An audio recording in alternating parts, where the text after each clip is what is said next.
क्या है धारा 307?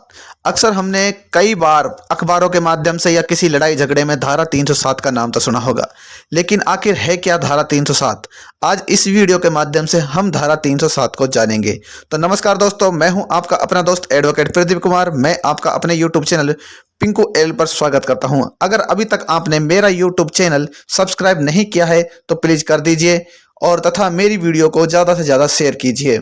दोस्तों, वह धारा भारतीय दंड संहिता की धारा 307 है। आइए जानते हैं भारतीय दंड संहिता की धारा 307 क्या कहती है। भारतीय दंड संहिता की धारा 307 के अनुसार हत्या की कोशिश करने वाले आरोपी को भारतीय दंड संहिता की धारा 307 में यदि दोषी पाया जाता है तो इसमें बहुत कठोर सजा का प्रावधान बताया गया है। यदि कोई व्यक्ति किसी अन्य व्यक्ति पर जान से मारने के इरादे से हमला करता है और किसी वजह से वह व्यक्ति बच जाता है तो हमला करने वाला व्यक्ति को न्यायालय द्वारा कारावास की सजा सुनाई जा सकती है।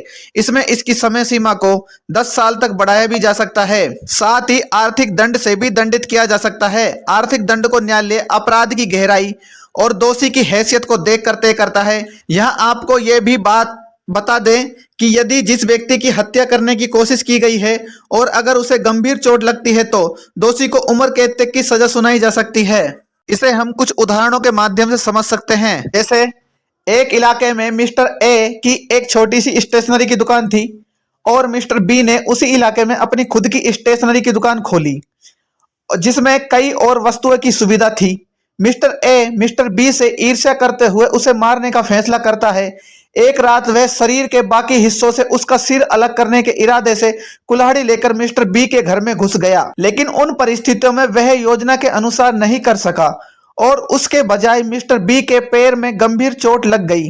वह मरा नहीं था, लेकिन मिस्टर ए को आईपीसी की धारा 307 के तहत हत्या का प्रयास का दोषी ठहराया गया। तो इस उदाहरण के माध्यम से हमने जाना मिस्टर ए मिस्टर बी को मारने के इरादे से उसके घर में घुसता है।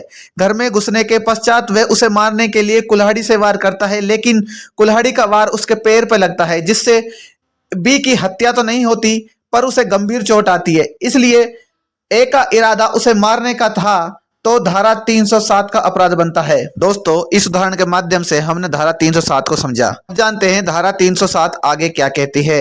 आईपीसी की धारा 307 में एक तथ्य और जोड़ा गया।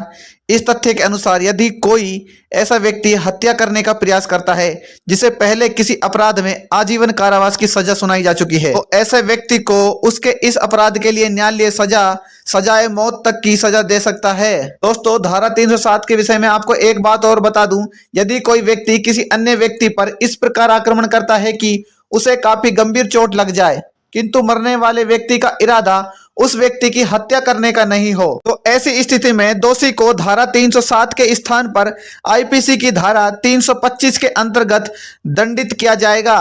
कहने का मतलब दोस्तों यह है, जब आपने उस पर हमला किया तो आपका आशय अगर हत्या का है तभी आप पे धारा 307 लगाई जाएगी, अन्यथा आपको धारा 325 के अंतर्गत दोषी माना जाएगा।